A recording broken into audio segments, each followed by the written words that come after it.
1,000 years after the collapse of industrial civilization, a forest exuding toxic vapors, called the Sea of Decay, covered in earth strewn with rusting ruins, threatening human survival. With that short bit of text and the whistling winds, we are given all the context, all the information we need before we are welcomed into the world of Nausicaä of the Valley of the Wind.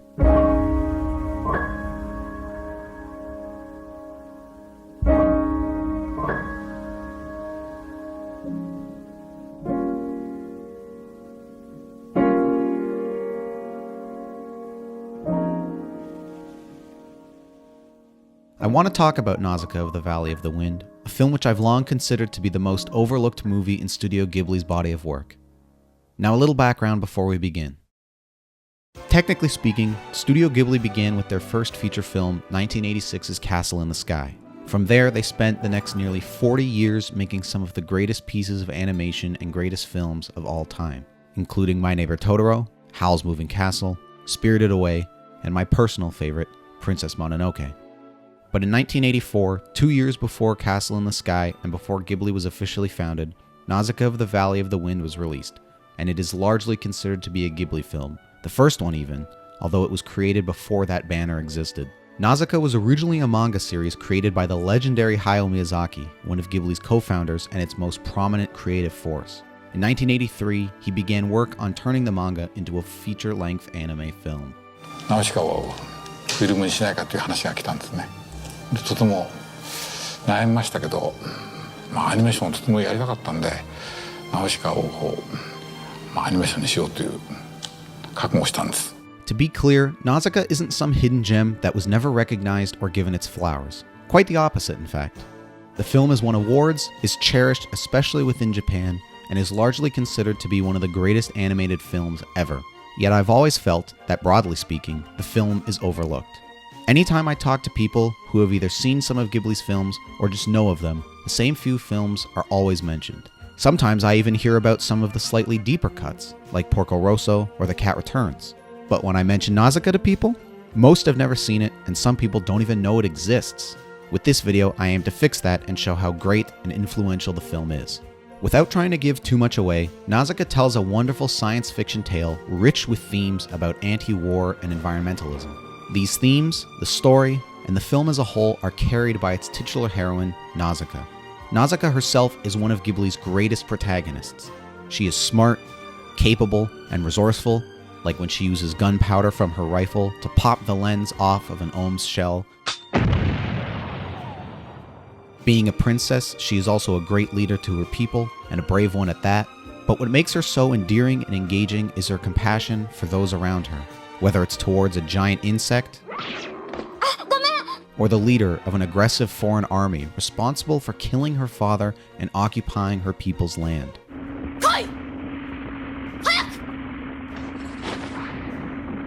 As an extension of her compassion is her pacifism. Nausicaä embodies and exemplifies this theme from the film as she takes every opportunity to refrain from violence and encourage others to do the same.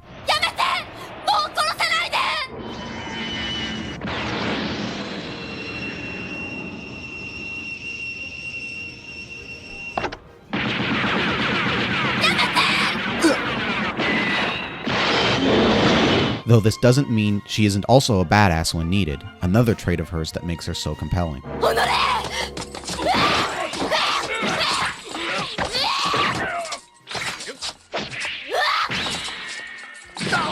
The film's greatness resides not only within its themes and protagonist, however.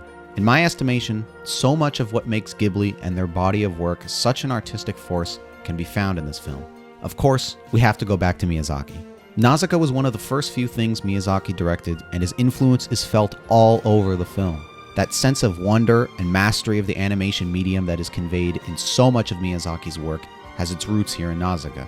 Watching this movie feels like getting to watch Miyazaki's origin as he develops into the auteur he would become. Furthermore, many of the elements people adore about Studio Ghibli's later work also have their origins in Nausicaä. The deep and interesting worlds Ghibli crafts are evident here, as Nausicaa's post-apocalyptic world is immediately compelling. The sound design used to enrich this world is on full display as well, For example, the valley where Nausicaä lives is peaceful and quiet with the winds you'd expect.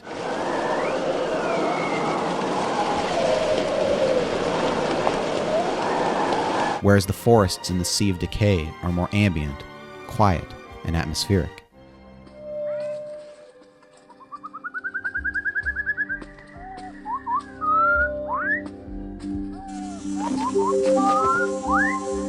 Ghibli's films also tend to feature inventive and iconic creatures, and Nausicaä is no different.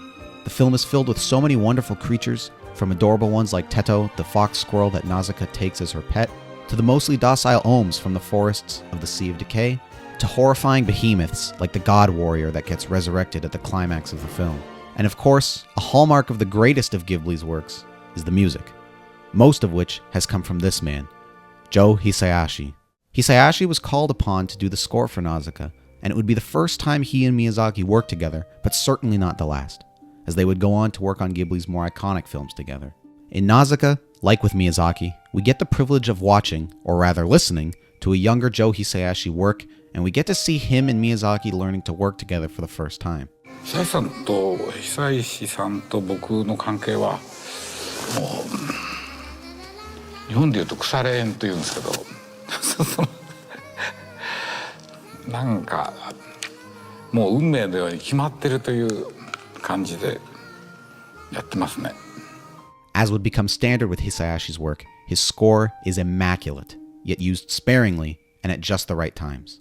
A compliment that can be paid to all his Ghibli work that so many hold in such high regard. And while so many of the elements of Ghibli films have their roots in Nausicaä, it's also important to look at how influential the film was outside of just the future of Miyazaki and Studio Ghibli. Whether you realize it or not, Nausicaa's influence can be seen across media. For example, the bird creatures Yupa rides look an awful lot like the chocobos in the Final Fantasy series. Even things like the introduction of Rei in The Force Awakens are evocative of the first time we're introduced to Nausicaä. Both heroines are seen exploring a serene environment while wearing similar masks the first time we meet them. Then there's the creatives that have been influenced by Nausicaä, who've gone on to put that influence into their own work. Take Yukio Furitsugi, a video game developer from Sega. He's mentioned his love for Miyazaki's work in the past, and how Nausicaä was a big influence on him when he was developing the original Panzer Dragoon game. And then there's Hideaki Anno. Anno worked on Nausicaä and would go on to be a founding member of Gainax, another prominent Japanese anime studio, and Anno himself would create the iconic series Neon Genesis Evangelion, and even co-direct 2016's Shin Godzilla. When working on Nausicaä, Anno was specifically tasked with animating the God Warrior scene of the film. And when you watch the God Warrior scene, it's clear how Anno's work on that scene would impact his other famous projects.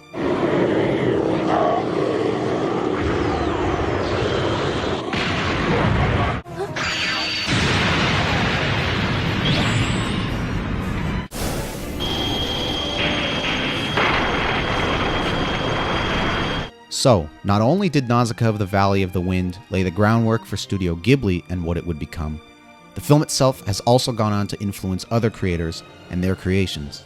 When you take all this into account, everything Nausicaä offers as a film, the storytelling, the themes, the artistry, the creators, the impact, and the influence, it is impossible to deny Nausicaä of the Valley of the Wind. The film is a masterpiece, and it's high time more people became aware of it and recognized it as such. So if you haven't seen the film, hopefully you check it out after watching this. And if you're one of the people out there who have seen it, it's on you to evangelize the film to more people, as I've tried to do here. Who knows? There might be creatives and artists out there who may be influenced by the film as so many others have before them, and they'll take that influence with them into their own art. But that's a more lofty aspiration. At the very least, hopefully people get exposed to a powerful piece of art and take something away from it. Maybe even learn a thing or two from Nausicaä herself. After all, the world could use more people like Nausicaä in it.